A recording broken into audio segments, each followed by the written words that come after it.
bienvenue dans cette émission spéciale. Nous sommes ici au Salon de l'Agriculture à la veille de son ouverture. Plus de 650 000 visiteurs sont attendus ici dans les jours qui viennent.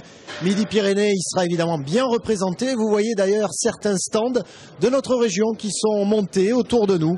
Alors pour parler de la situation de nos paysans en région, nous avons invité des syndicalistes agricoles.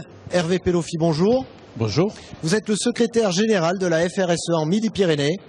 C'est ça. Et vous êtes éleveur de bovins-viande dans le civil. Dans l'Ariège, dans la belle ville de Foix. Voilà. Un salut à nos amis ariégeois. Face à vous, Jacques Comer, bonjour. Bonjour. Qui nous vient, lui, du Gers. Tout à fait. Vous êtes membre de la coordination rurale et responsable de l'organisation des producteurs de grains. Tout à fait. Un jeune agriculteur avec nous également. Il en reste, heureusement.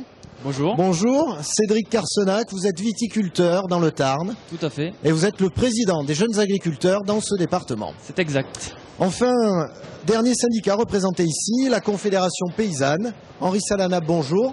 Et bonjour. Vous êtes le porte-parole de la Confédération Paysanne en Midi-Pyrénées. Oui, tout à fait. Et vous êtes éleveur de montagne. Oui, je suis éleveur en montagne, fabricant de fromage. Également avec nous, lui sème parfois, voire même souvent, des graines de discorde sur notre plateau avec ses analyses politiques. C'est Laurent Dubois. Bonjour Laurent. Bonjour Patrick, que du produit artisanal en ce qui me concerne. C'est vrai, vous êtes un artisan à votre manière également. Alors messieurs, nous sommes ici au Salon de l'Agriculture, une belle vitrine, mais est-ce que finalement ce n'est pas aussi, vu la situation actuelle de notre agriculture, un cache-misère quelque part ? Oui, tout à fait. La situation de l'agriculture je dirais, est pas catastrophique. Enfin, si, est catastrophique pour certains. Vous savez que dans le Gers, les dernières comptabilités qui ont été analysées, c'est-à-dire celles de fin 2009, donnaient 40% des exploitations en situation de dépôt de bilan. Bon, il y a des situations d'aide. Bon, 2010 aura été une campagne plus favorable pour les céréaliers, mais les éleveurs se trouvent toujours dans des situations complètement catastrophiques. Bon, alors, sans rentrer dans une querelle de modèle de l'agriculture, je crois que d'abord, je voudrais saluer la personne qui a témoigné, parce que je pense que sur la oui, c'est courageux. C'est très courageux, je pense, de témoigner quand on est dans la situation dans laquelle était cette personne. Donc, je crois que ça, c'est important. Ensuite, je crois que c'est d'autant plus important que ça fait prendre conscience à la société qu'il y a un réel problème dans le monde agricole.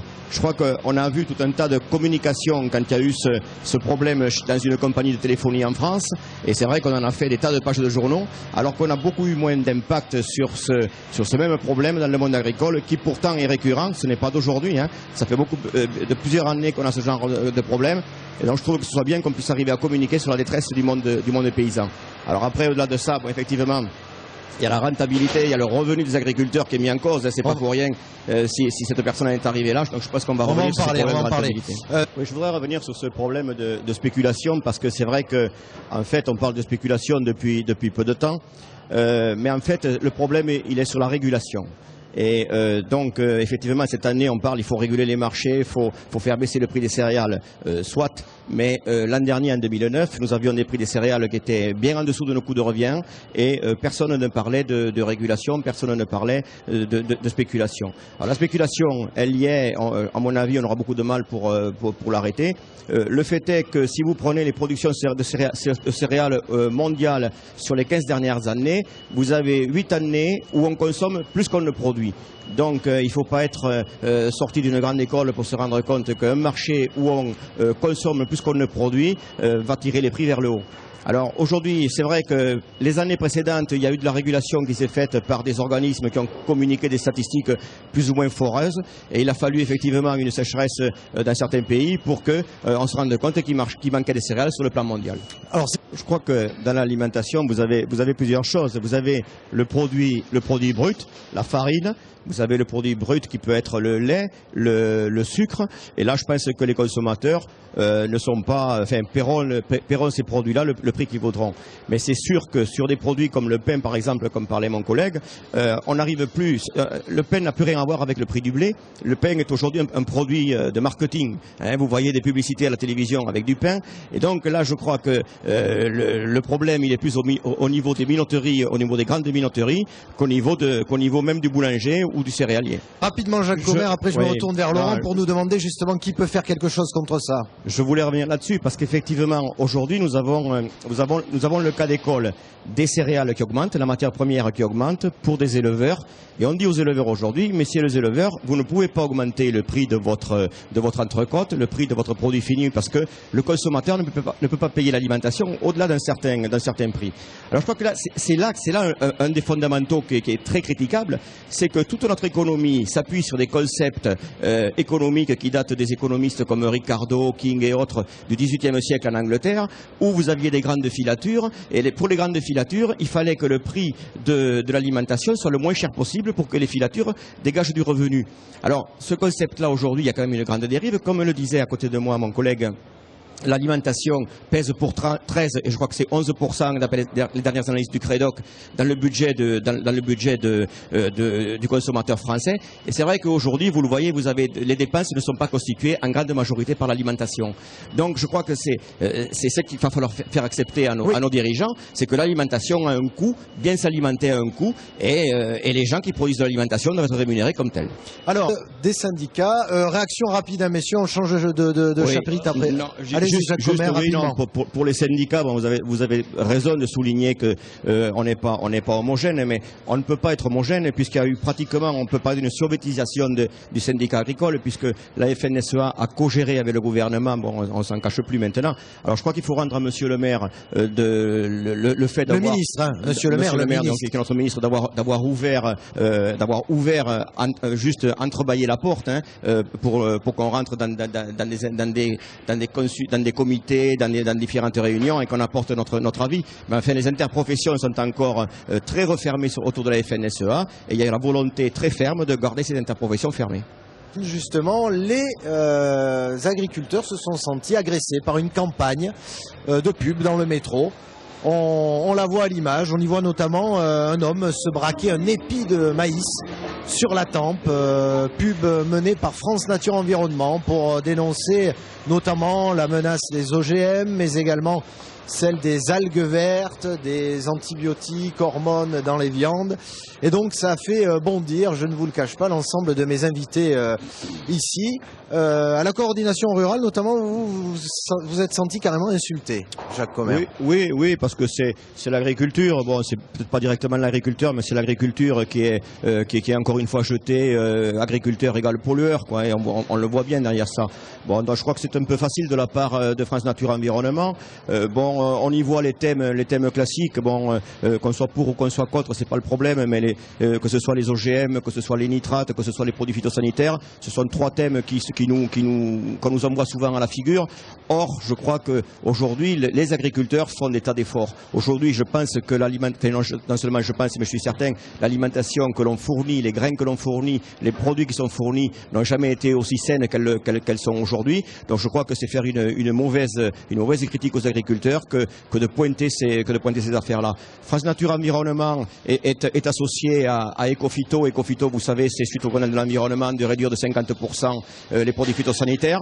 La proposition qui a été faite par France Nature Environnement était tellement ubuesque que, suivant les études de l'INRA, on arrive 50%, jamais on y arrivera. Les agriculteurs ont fait d'énormes progrès, mais jamais on y arrivera. L'INRA estime qu'on peut arriver à 30%. Et c'est vrai qu'aujourd'hui, il y a une très forte démarche de la part des agriculteurs. Vous savez, les agriculteurs sont des hommes comme les autres, hein. Personne ne veut être traité d'empoisonneur et les agriculteurs n'en sont pas. Alors, Jacques Commer, quand on dit que dans notre sud-ouest, c'est complètement aberrant de faire du maïs et du blé, parce que par exemple, ça pompe trop sur nos réserves en eau. Donc c'est une autre nuisance à l'environnement qui vous est attribuée. Comment vous réagissez, vous, par rapport à ça? Oui, par rapport à l'eau, bon, le blé n'épuise pas les réserves en eau parce que le blé pousse à une période de l'année où on ne manque pas d'eau. Bon, c'est vrai que, par contre, le maïs, c'est vrai, par exemple, est une culture qu'on a développée dans le sud-ouest, mais on a développé l'irrigation, on a développé des réserves en eau. Bon, c'était l'eau qui était collectée l'hiver pour être épandue l'été sur nos sols. Bon, c'est pas une pollution. solution que de faire des réserves d'eau et de redistribuer l'eau l'été. Non, moi ce que je voulais revenir, c'est sur le modèle de notre agriculture, si vous voulez. C'est vrai que si on se reporte 15 ans, 20 ans en arrière, on a une agriculture qui a été, c'est vrai, basée sur de la chimie, basée sur des fertilisants. Mais je crois que les agriculteurs... Ça a changé, ça, ou pas? Mais oui, ça change depuis 20 ans pratiquement. Et c'est là que nous sommes très surpris qu'aujourd'hui on nous fasse ce procès-là, parce que ça fait 20 ans, vous savez, un agriculteur, il a sa petite affaire, il utilise des herbicides, des fongicides, il en utilise le moins possible parce que ces produits ont un coût. Ces produits pèsent et puis un coût pour sa santé aussi. Énormément. Et un coût pour la santé. Et donc l'agriculteur, moi je vois depuis une bonne quinzaine d'années, il utilise ces produits en préventif plutôt qu'en curatif parce qu'il en utilise moins. Il les utilise avec une pulvérisation tout à fait fine, etc. Donc les économies de phytosanitaires, c'est pas une nouveauté, c'est quelque chose qu'on travaille depuis 15-20 ans. On a l'impression aujourd'hui, suite au Grenelle de l'environnement, de découvrir que les phytosanitaires sont jetés à tort et à travers. Non, ils ne sont pas jetés à tort et à travers. Ouais. Oui, je crois que le bio représente 2,5% des surfaces en France. Dans Midi-Pyrénées, on est peut-être à 3% ou des choses comme ça. Bon, c'est quand même du relativement marginal. Bon, le bio, jusqu'à maintenant, c'était des gens qui avaient une philosophie pour faire du bio, qui le faisaient parce qu'ils pensaient que c'était beaucoup mieux. Bon, maintenant, nous avons beaucoup plus de bio, peut-être un peu plus opportuniste avec des aides, mais le bio reste malgré tout une production marginale.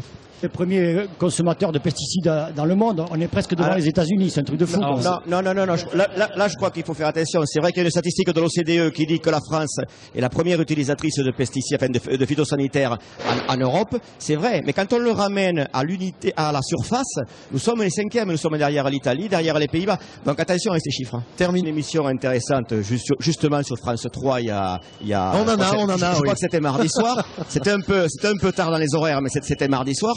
C'était sur le bio. Bon, il y avait, je dirais, à prendre et à manger, hein, c'est-à-dire qu'il y avait, c'était un peu très orienté bio. Mais qu'est-ce qu'on a vu dans cette émission? On a vu une production de blé. On a vu une personne qui produisait du blé de façon, je dirais, conventionnelle.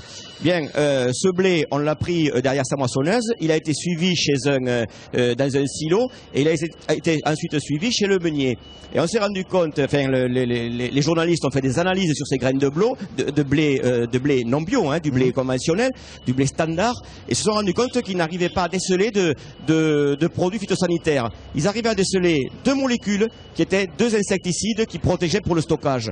Alors ça, bon, nous avons les solutions. C'est-à-dire que nous disons, mais favorisez le stockage dans les exploitations agricoles. Dans les exploitations agricoles, on sait très bien conserver du grain en les refroidissant l'hiver parce qu'on n'a pas d'énormes volumes, et donc on a des grains qui sont complètement sains. Octio, rapidement pour conclure, qu'est-ce que vous attendez, vous, de la réforme de cette PAC? Nous, de la réforme de la PAC, nous attendions surtout un axe fort sur la régulation des marchés, puisque vous le voyez, donc ces jours-ci, nous avons nos amis brésiliens et argentins qui viennent voir M. Sarkozy pour lui dire qu'ils sont contre la régulation des marchés. Donc nous allons être inondés, a priori, de soja. Alors vous parliez d'OGM, là vous allez avoir du soja OGM qui va rentrer, et il rentre déjà, sous la forme de tourteau. Donc toute notre alimentation protéique est sous forme de tourteau. Alors ensuite, on parle, M. Ciolos, rapidement, M. Ciolos parle d'un verdissement de la PAC avec des mesures très vertes. Bon, nous aurions été très favorables d'abord de prendre les problèmes importants, c'est-à-dire les problèmes de dépendance protéique. C'est sûr que ça aurait été pour nous le meilleur verdissement de la PAC.